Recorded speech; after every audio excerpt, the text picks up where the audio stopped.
creation. Art has no one real definition. It is subjective in a sense that people differ in their perceptions of an object or a thing.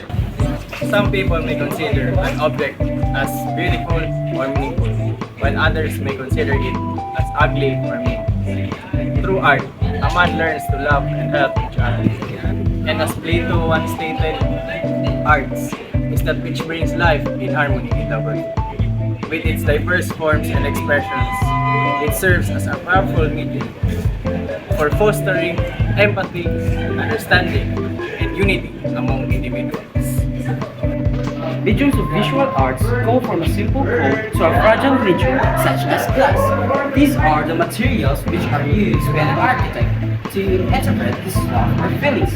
Architects use woods, bamboo, granite bricks, stone, concrete, and various building materials.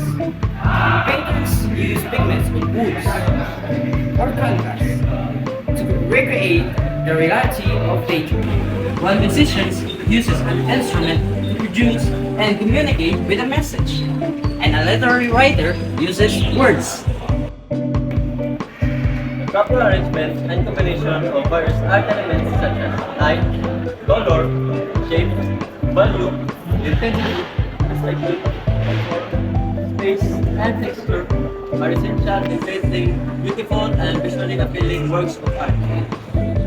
These elements serve as the building blocks for artistic expression, allowing artists to convey their ideas and emotions effectively.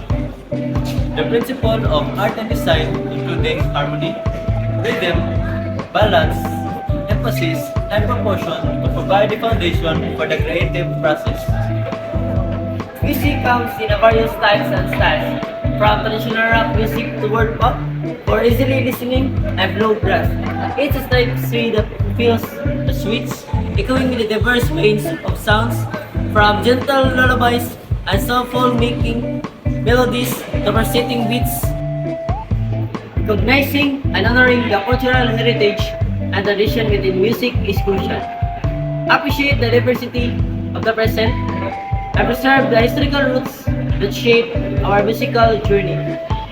Music acts as a universal language, connecting hearts and unity across generations.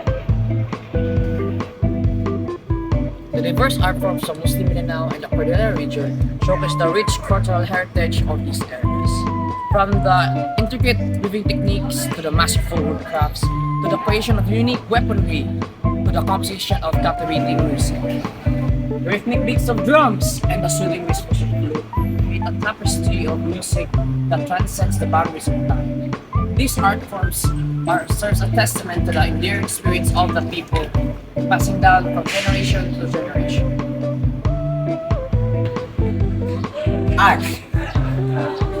Art serves as a bridge that spans generation, fostering connection through shapes, emotions, and experiences.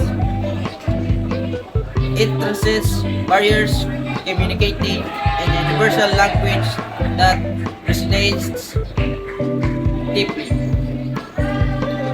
Through art, narratives are crafted that profound our significance. Approach your creation with brilliance, enforcing each stroke with dedication and passion.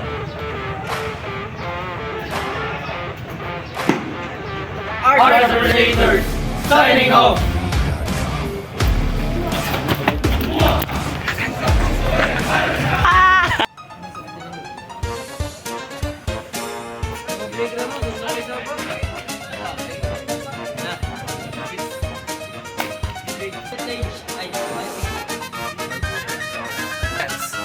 Enforcing each